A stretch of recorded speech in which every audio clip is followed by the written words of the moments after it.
Amém?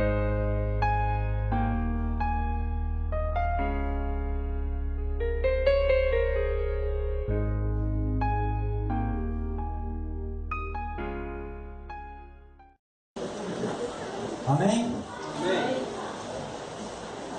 Tem alguém ainda procurando? Não? Amém. Então vamos ler. 1 Tessalonicenses capítulo 2, a partir do versículo 1. Diz assim: Porque vós, irmãos, sabeis pessoalmente que a nossa estada entre vós não se tornou infrutífera. Mas apesar de maltratados, ultrajados em Filipos, como é do vosso conhecimento, tivemos ousada confiança em nosso Deus, para vos anunciar o Evangelho de Deus, em meio a muita luta. Pois a nossa exortação não procede de engano, nem de impureza, nem se baseia em dolo. Pelo contrário, visto que fomos aprovados por Deus, a ponto de nos confiar a Ele o Evangelho, assim falamos, não para que agrademos a homens, e sim a Deus, que prova o nosso coração. A verdade é que nunca usamos de linguagem de bajulação, como sabeis, bem de intuitos gananciosos. Deus disto é testemunha. Também jamais andamos buscando glória de homens, nem de vós, nem de outros. Embora pudéssemos, como enviados de Cristo, exigir de vós a nossa manutenção, todavia nos tornamos carinhosos entre vós, qual ama que acaricia os próprios filhos. Assim, querendo-vos muito, estamos prontos a oferecer-vos não somente o Evangelho de Deus, mas igualmente a própria vida.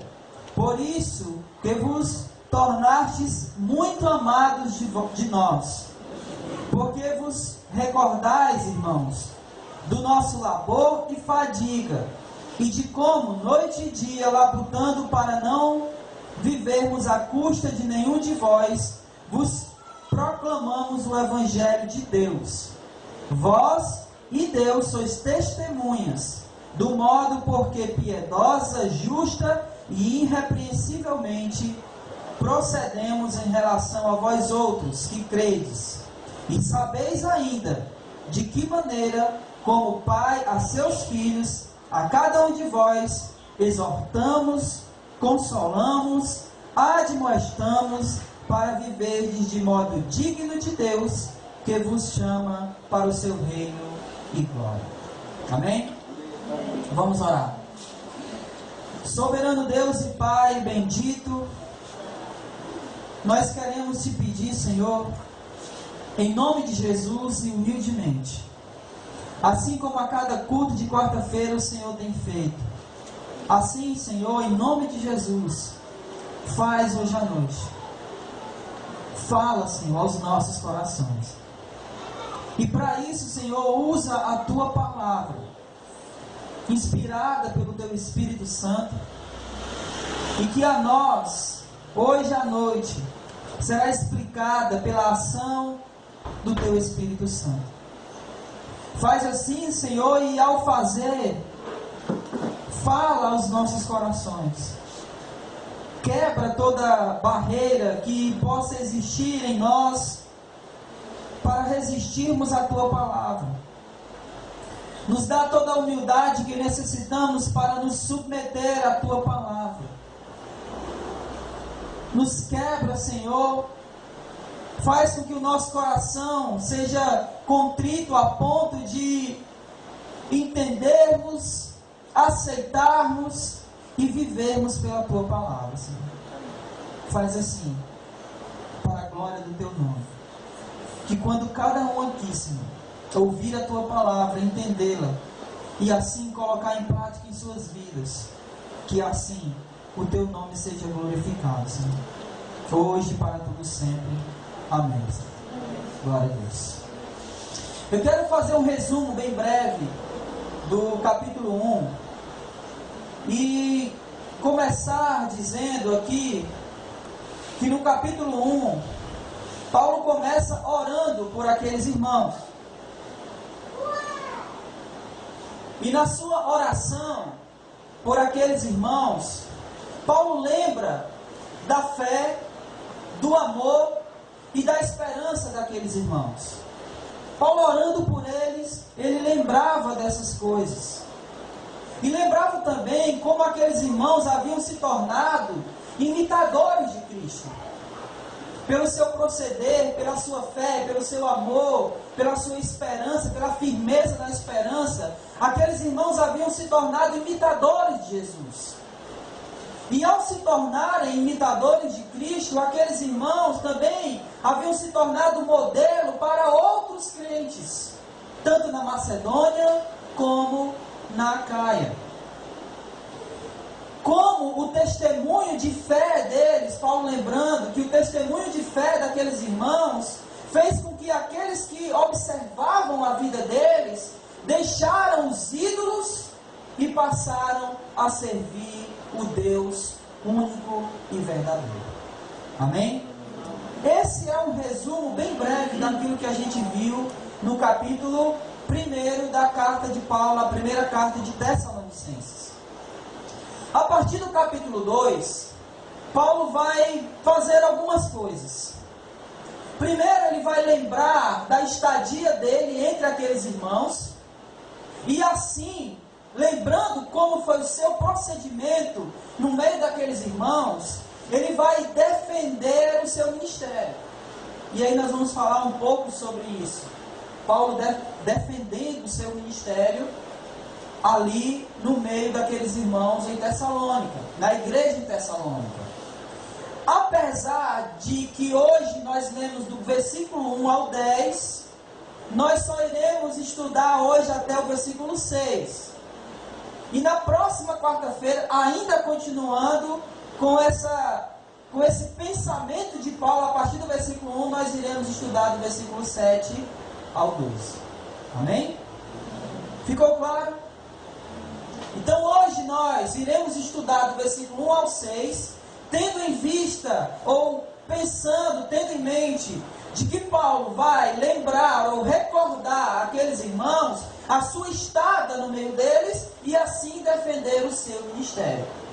Para começar, vamos olhar aí, por favor, o versículo 1, e eu vou pedir que alguém leia para nós, por favor.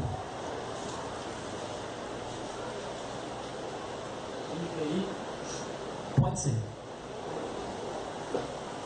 Versículo 1, né? Isso. Irmãos, vocês mesmos sabem que a visita que lhes fizemos não foi inútil. Amém. Eu quero começar aqui falando um pouco sobre essa questão da estada de Paulo lá na igreja em Tessalônica. E ele vai falar muito sobre isso. Eu quero tratar nesse versículo 3 coisas. A estada dele, que a estada dele não foi infrutífera, e que também aqueles irmãos sabiam pessoalmente como tinha sido a estada de Paulo no meio deles. Então Paulo diz que a estada dele, e essa palavra que Paulo está dizendo aqui, a minha estada entre vocês, é como ela lá no original, ela está querendo dizer uma passagem rápida. E a gente viu isso na introdução à carta, que Paulo passou quanto tempo no meio daqueles irmãos? Quanto? Ele passou de 3 a 4 meses, uma breve passagem. Foi uma passagem muito rápida no meio daqueles irmãos. Ele teve muito pouco tempo, se é que essa frase existe, para instruir, para ensinar, para encorajar aqueles irmãos na fé. E ele logo teve que sair dali por conta de uma perseguição que ele estava sofrendo. Mas o que Paulo está querendo dizer, e a gente vai encontrar a passagem de Paulo pela igreja de Tessalônica em Atos 16, ou melhor, Atos 17. Mas a questão é que, embora a passagem de Paulo por Tessalônica tenha sido breve, ela não foi em vão. ela não foi infrutífera. Ela não foi algo inútil. Ela teve resultado. Ela teve objetivo. Ele alcançou aquilo que ele gostaria de ter alcançado. E o que foi que Paulo alcançou? Qual foi o objetivo que Paulo chegou? Qual foi o fruto, mediante a estadia de Paulo, que ele pôde colher? Qual foi? Nós vimos isso na semana passada. Aqueles irmãos, verdadeiramente pela pregação do Evangelho e pela ação do Espírito na vida deles, aqueles irmãos verdadeiramente se converteram a Jesus. Não foi frutífera. A pregação de Paulo naquele lugar, mesmo que por pouco tempo, a estadia dele no meio daqueles irmãos, daquela cidade, não foi frutífera.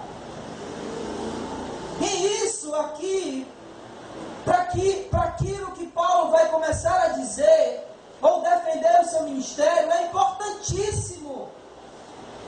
Porque Paulo estava sendo acusado de algumas coisas aqui que a gente vai já ver. Ele estava sendo acusado por alguns irmãos de algumas coisas, e ele está dizendo: a minha passagem no meio de vocês não foi em vão. Ainda que apenas um de vocês tivesse convertido nesses 4 meses, ainda assim não teria sido infrutífero. Porque o Evangelho foi pregado, a semente foi plantada, e alguém de bom grado recebeu a palavra do Senhor e se converteu. Meus amados, esses dias eu estive com o Flávio na casa de um rapaz que vende livros, e na casa dele, na casa que ele mora, funciona uma congregação. E ele contou uma breve história de como a igreja lá nasceu. E ele disse que a igreja lá nasceu de uma pessoa. Uma. Ele disse que quando ele chegou no Ceará, porque até pelo sotaque ele não é daqui, ele se juntou a um grupo e montou um estudo bíblico nessa congregação. Só que o estudo dele, o objetivo era para a igreja. E no dia que ele foi começar aquele estudo bíblico, apareceu uma pessoa que não era convertido. E ele ficou naquela luta interior: será que eu deixo ele participar? Será que eu não deixo? E ele acabou deixando. E foi esse rapaz que se converteu, que depois, através dele, a sua família e outras pessoas vieram a conhecer o Evangelho. E hoje, na casa desse rapaz que a gente foi, tem um grupo de 25 a 30 pessoas. Porque um se converteu. O nosso trabalho de evangelizar, ele jamais é em vão. Nunca é em vão. Eu lembro de histórias de pessoas que passaram anos no mesmo lugar pregando o Evangelho, sem ver um fruto sequer. Mas quando foram embora daquele lugar, as pessoas começaram a se converter pela pregação. Eu lembro recentemente, eu lembro de um cara, não lembro o nome dele agora, mas ele era um missionário na África, e ele já havia pregado o Evangelho por 12 anos, sem ninguém se converter. Só que ele começou a orar e pedir a Deus. E aí Deus transformou o coração dele, porque embora ele missionário na África, olha só, ele era racista.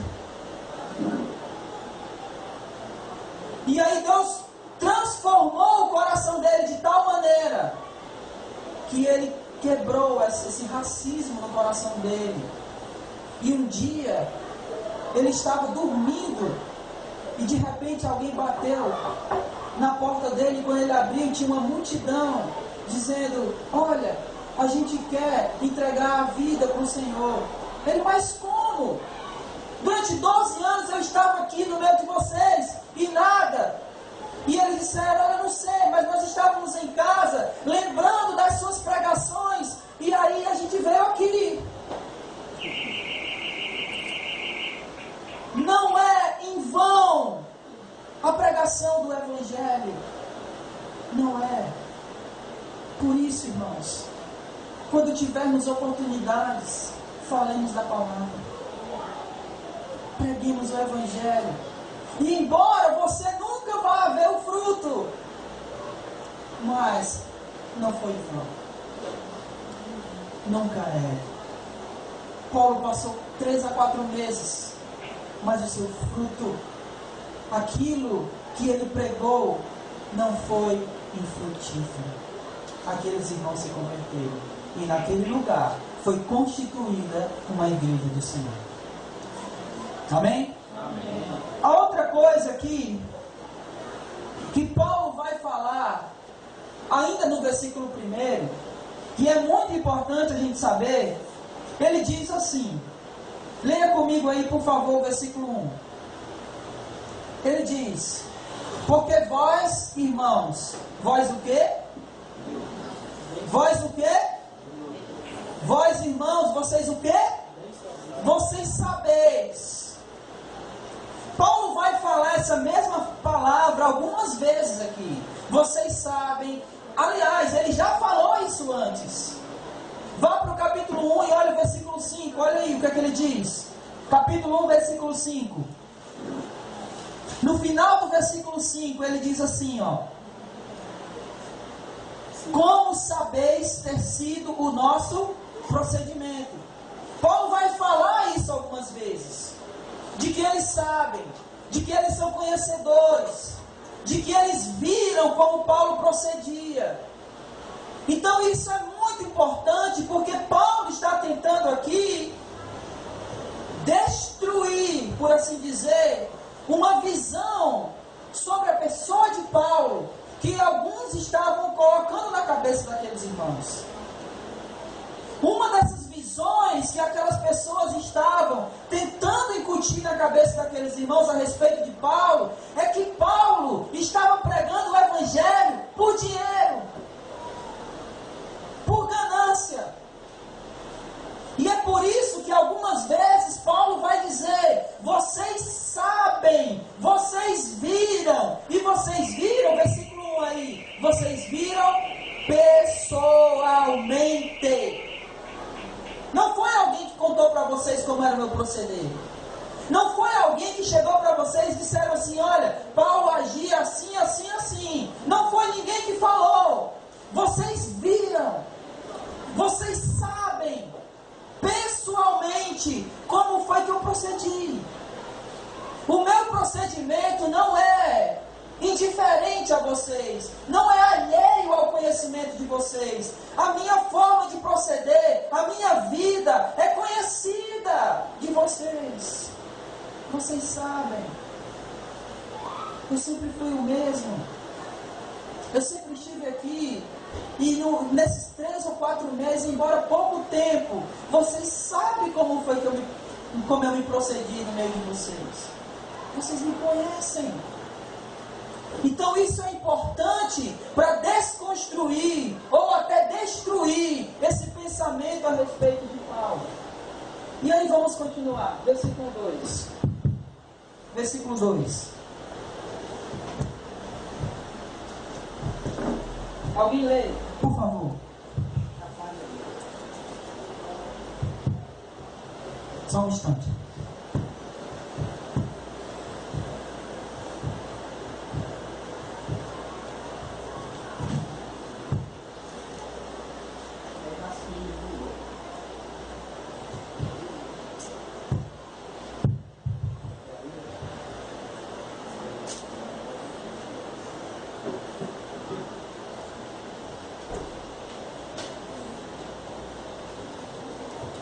Alguém lê o versículo 2, por favor. Mas havendo primeiro padecido e sido agravados em Filipe, como sabeis, tornamos-nos ousados em nosso Deus, para vos falar o Evangelho de Deus com grande combate, Paulo vai começar a falar aqui, antes dele tratar propriamente dito da questão dessa desconstrução sobre a pessoa dele, ele começa dizendo o seguinte: olha, lá em Filipos a gente foi muito maltratado. A gente chegou lá naquela cidade, e se você ler Atos 16, Paulo vai ser preso. Vocês lembram da história do carcereiro que se converte? É Atos 16, quando Paulo entra em Filipos, ele vai preso, e aí ele de noite orando lá e cantando, as grades da prisão caem, e o carcereiro pensa que os prisioneiros fugiram e vai se matar, e Paulo diz: olha, não faças mal a ti, porque todos nós estamos aqui. E aí dali Paulo prega para a família daquele carcereiro, e aquela famosa frase, né? É Atos 16, 31, se não me falha a memória: crê no Senhor Jesus e será salvo, tu e tua casa. Isso foi na cidade de Filipos. É por isso que Paulo está dizendo, aqui no versículo 2, mas apesar de maltratados e ultrajados em Filipos, ele está lembrando desse acontecimento. Como é do vosso conhecimento, tivemos ousada confiança em nosso Deus para vos anunciar o Evangelho de Deus em meio a muita luta. Irmãos, isso aqui é fantástico para nós. Porque Paulo anunciou o Evangelho na cidade de Filipe. E por ele ter anunciado o Evangelho lá, ele não apenas foi preso, mas ele apanhou. Isso seria motivo suficiente para desencorajar qualquer pessoa a pregar o Evangelho. Só que ele diz: olha, eu fui maltratado na cidade de Filipos. E vocês conhecem isso, conhecem a história, porque eu contei para vocês. Porém, o fato da gente ter sido maltratado lá fez com que a gente confiasse mais em Deus e com ousadia pregasse o Evangelho para vocês. Isso é fantástico. Porque muitos de nós, às vezes eu mesmo, por coisas mínimas, me desencoraja a pregar o Evangelho. Às vezes por alguém que diz que não quer nem ouvir. Ele só está dizendo que não quer ouvir. Ele não me bateu. Eu não fui preso por isso. E essas coisas às vezes nos desmotivam. E Paulo, que foi preso, apanhou, estava com mais confiança em Deus para anunciar o Evangelho. E não somente a questão do Evangelho, mas nós também desanimamos em tribulações, deixamos de confiar em Deus em meio a tribulações. E Paulo está dizendo que quanto mais atribulado ele foi, mais confiança em Deus ele tinha. Isso é uma lição tremenda para a gente, irmãos. As tribulações não podem nos fazer recuar, não podem fazer esmorecer nossa fé. As tribulações precisam ter um efeito contrário. Quanto mais atribulado, mais confiança em Deus nós temos que ter. Quanto mais tribulação, mais apegado ao Senhor nós temos que nos tornar. Por que a gente sempre faz o contrário na maioria das vezes? Tribulação, Deus esqueceu de mim. E faz aquela coisa de coitadinho, né? Ai, meu Deus. E olha que diante das tribulações de Paulo, as nossas às vezes não são absolutamente nada. Às vezes quando a gente não tem dinheiro, se desesperamos. Ai, meu Deus, que vai ser de mim? Como é que eu vou pagar minha casa? Mas Paulo diz que essas tribulações serviram para ele ter uma ousadia maior e mais confiança em Deus. É isso que nós precisamos ter, Deus. Mas continuando aqui, vamos olhar o versículo 3. Porque é aqui que Paulo vai verdadeiramente começar a tratar sobre a questão da defesa do seu ministério. Olha aí, alguém, por favor, leia para nós. Porque a nossa exaltação não procede de erro, nem de imundície, nem é feita de dor, nem é feita com dor. Eu quero primeiro dizer, quando Paulo diz a nossa exortação, ele está se referindo à consolação, ao encorajamento. Em outras palavras, Paulo está se referindo à pregação do Evangelho. Então, quando ele diz a nossa exortação, ele está dizendo que a pregação da palavra, o Evangelho que ele anunciou, é isso que ele está falando. Em primeiro lugar, essa pregação, ela não é o quê? Olha aí no versículo 3. Não foi um engano. Ele não foi o quê? Não foi um engano. Essa palavra engano, o sentido que ela está empregado aí no texto é uma doutrina incorreta, ou uma corrupção do Evangelho, ou um erro, desvio, ou uma ilusão. Ele está dizendo que isso não é a pregação dele. Quando ele pregou, ele não pregou com engano, com desvio, com erro doutrinário. Ele pregou a verdade. Ele não estava enganando ninguém. Não era essa a intenção dele de fazer nada disso. Então ele diz, a minha pregação, ou seja, a exortação que eu trago para vocês, ou que eu trouxe para vocês, não procede de engano. Não tem como objetivo iludir vocês. Não tem como objetivo enganar vocês. Não tem esse objetivo. Em segundo lugar, o que ele diz aí? Nem com imundícia, nem com fraudulência. Nem com imundícia. Ou seja, na minha tradução, tem impureza. Motivos impuros. É em veio, né? Literalmente, irmãos, essa impureza que está se referindo ao texto, ela literalmente está ligada à moralidade. Ela está ligada à moralidade. Ok? Existem algumas possíveis sugestões para isso. Essa moralidade, ou essa impureza. A primeira sugestão é justamente aquela que eu já havia falado. É que o motivo pelo qual Paulo estava pregando era impuro, porque a motivação dele era ganhar dinheiro. Por isso havia se corrompido o desejo da pregação, ou o objetivo da pregação. Ou uma outra sugestão é que Paulo havia se corrompido pelo poder. Então, quando ele pregava, a motivação dele é porque ele queria dominar sobre as pessoas. Ele queria se tornar um ditador, um déspota, alguém que mandava e os outros obedeciam. Então, talvez era essa a sugestão dessa impureza na pregação de Paulo.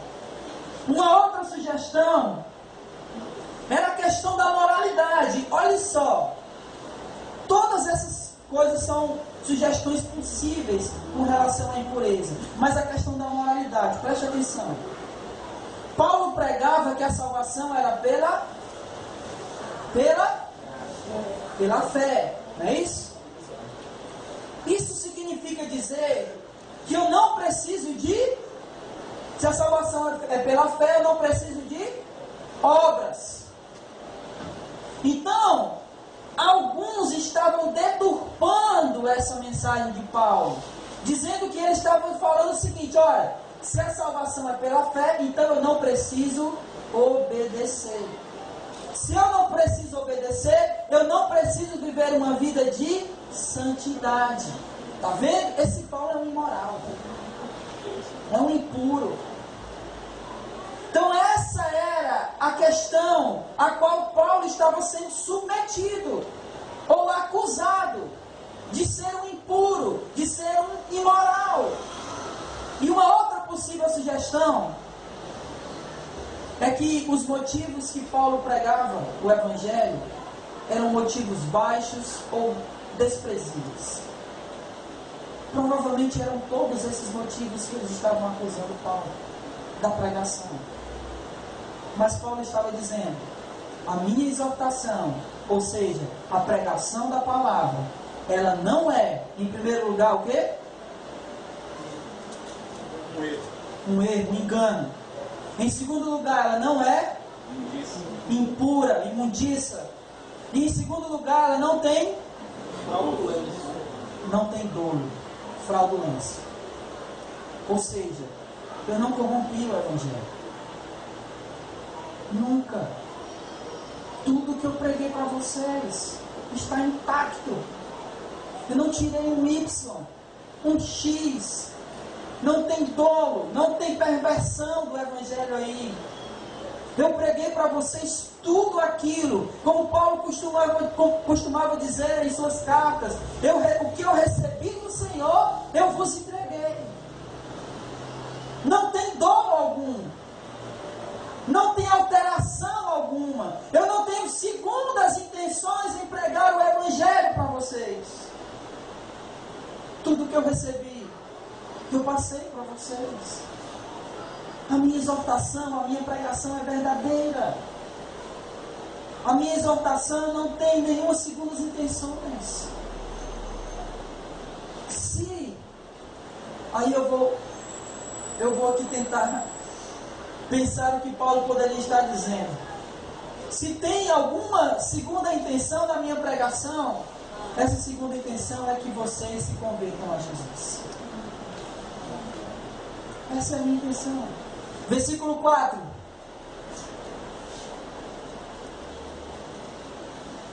Alguém, por favor. Mas, como fomos aprovados de Deus, para que o Evangelho nos fosse confiado, assim falamos, não como para agradar aos homens, mas a Deus, que prova os nossos corações. Como é que eu posso ter certeza, Paulo, que a tua pregação realmente não tem engano, não tem impureza e não tem dolo? Aí Paulo diz: é porque nós fomos aprovados por Deus. E como é que nós fomos aprovados por Deus? Ele confiou o Evangelho a nós. E Deus só confia o Evangelho àqueles a quem Ele aprova. E assim sendo, não poderia ser diferente. Por quê? Porque Deus conhece o nosso coração. É isso que ele está dizendo aí no versículo 4. Pelo contrário, visto que fomos aprovados por Deus, a ponto de nos confiar o Evangelho, assim falamos, não para agradar a homens, e se a Deus, que prova o nosso coração.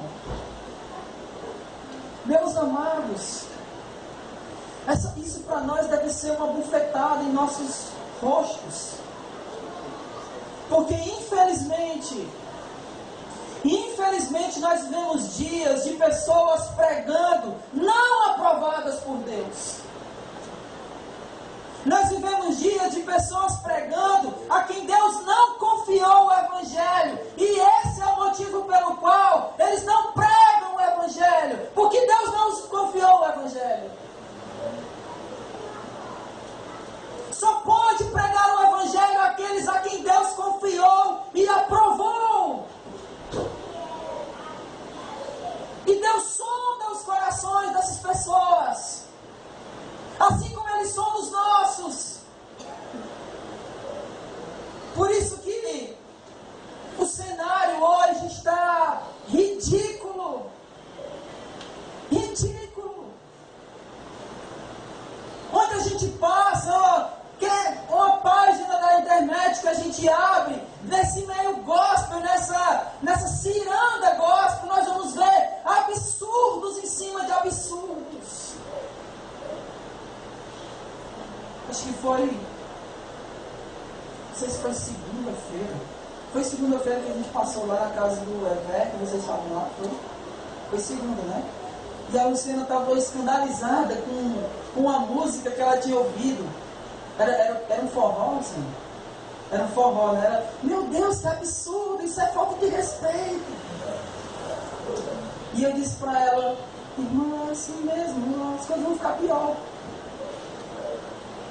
Eu não sou fatalista, nem sou uma pessoa que só pensa o mal, mas a tendência pelo andar da carruagem é piorar, não é melhorar. E é piorar por quê? Porque ninguém quer ouvir a verdade. Ninguém quer submeter a verdade sobre o crivo da palavra de Deus. Ninguém quer. Sabe como as pessoas hoje, elas avaliam um trabalho de igreja, elas avaliam da pior forma possível. Elas avaliam pela quantidade de pessoas que tem naquele lugar. Quando nós deveríamos avaliar pela qualidade de cristãos que estão sendo as pessoas que se congregam naquele lugar. Se de fato são cristãos ou não.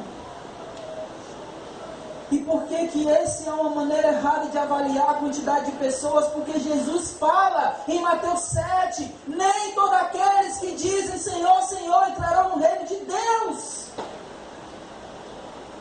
Não é apenas um ajuntamento de pessoas, é um viver cristão, é uma vida fiel a Deus em santidade.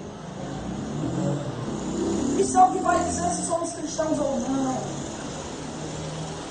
Então, meus amados, Paulo estava dizendo aqui, defendendo, olha, eles estão me acusando injustamente, porque eu sou alguém que fui aprovado por Deus, e a minha prova é que Deus confiou o Evangelho a mim, e Ele sonda os corações dos homens, e eu não estou aqui pregando para agradar a homens, Paulo estava dizendo. Não estou pregando aqui para agradar ninguém. Eu estou pregando aqui para agradar a quem? A Deus. A Deus. Só Ele. Versículo 5. Porque, como bem sabeis, nunca usamos de palavras lisonjeiras, nem houve um protesto de avareza. Deus é testemunha. É incrível como quando a gente lê as Escrituras e palavras ditas há mais de 2.000 anos atrás, elas são tão atuais. Ele diz, olha, a verdade é que nunca usamos de linguagem de bajulação. Eu estava me lembrando, quando estava estudando isso aqui, de uma pessoa muito conhecida e influente no meio gospel, que de um pastor também muito conhecido, que gosta de usar um chapéu. Não vou dizer o nome. Não me perguntem, eu não vou dizer do pastor do chapéu. Ele recebeu um cala-boca. E é engraçado que ele começou a falar bem dessa pessoa, bajular. Começou, embora ele discordasse, e ele já falou isso abertamente, eu discordo em muitas coisas dele, mas ele bajulava, é um homem de Deus, é isso, é aquilo. E por que isso? Porque ele recebeu um cala-boca. E Paulo está dizendo exatamente o contrário. Eu passei pouco tempo aqui, mas vocês me conhecem. Eu nunca precisei usar de linguagem bajuladora no meio de vocês. Nunca precisei bajular ninguém. Nem o mais influente, nem o mais autoritário, nem o mais rico. Porque eu não estava aqui para agradar homens. Eu estava aqui, eu estive aí no meio de vocês para agradar a Deus. Eu lembrei também de um pastor que passou um tempo cuidando de uma igreja e infelizmente esse pastor caiu em adultério, deixou a esposa e foi viver com outra mulher. E aí chegou um outro pastor para assumir aquela congregação. O que aconteceu é que aqueles membros eram acostumados a ser bajulados. Sabe o que aconteceu com aquela congregação? Ela não existe mais. Porque o pastor anterior estava agradando as pessoas. As pessoas vinham com reclamações e ele dava um jeitinho e agradava elas, para que elas, estando agradáveis, elas ficassem. E quando o outro chegou e disse, olha, não é assim o Evangelho. O que essas pessoas fizeram? Elas foram indo embora. Porque elas estavam acostumadas com linguagem bajuladora. Paulo diz, eu nunca precisei fazer isso. Porque o meu objetivo não era agradar vocês. O que mais ele diz no versículo? Não buscamos a glória dos homens, nem de vós, nem de outros, ainda que podíamos, como apóstolos de Cristo, sermos pesados. Ainda no versículo 5, porque esse já é o 6, não é? Mas ainda no versículo 5, quando ele diz, a verdade é que nunca usamos de linguagem de bajulação, como bem sabeis. Está vendo a palavrinha de novo aí? Vocês sabem disso. Eu nunca me procedi de forma bajuladora com vocês, nem de intuitos gananciosos. Eu nunca preguei o Evangelho por dinheiro. Nunca precisei disso. Vocês sabem disso. A minha intenção em pregar o Evangelho não era ganhar dinheiro, nunca foi. Parece igual no dia de hoje, né? Ninguém prega o Evangelho por dinheiro. Né? Igual a hoje, né? Mesmo que não está no vendo, né? Só que não. Incrível. Nós vamos ver a partir da semana que vem o que Paulo faz para que ele pregasse o Evangelho e ninguém tivesse o que falar dele. A gente vai ver isso. A gente leu, mas vai ver. Mas ainda aqui para concluir, ele disse que vocês sabem, versículo 5, a verdade é que nunca usamos de linguagem de bajulação, como sabeis, nem de intuitos gananciosos. Deus disto é testemunho. E para finalizarmos, versículo 6, também, jamais andamos buscando glória de homens, nem de vós, nem de outros. Meus amados, nós vivemos num período da história da igreja onde o que mais se busca é glória de homens. O que mais se busca são títulos. Nós vivemos num momento onde se alguém te chama pelo nome, mas se você é pastor, ou melhor, se a pessoa é pastor e você chama ela pelo nome, ela diz, olha, meu nome não, é pastor. Eu tenho tanta raiva dessas coisas. Porque dá vontade de perguntar assim, deixa eu ver tua identidade, se nela tem pastor. E se na tua identidade tiver escrito pastor, eu te chamo de pastor. E a questão não é uma falta de respeito, a questão é porque é o título. Ele quer ser chamado pelo título. E outra, pastor está fora de moda. Porque a moda agora é o quê?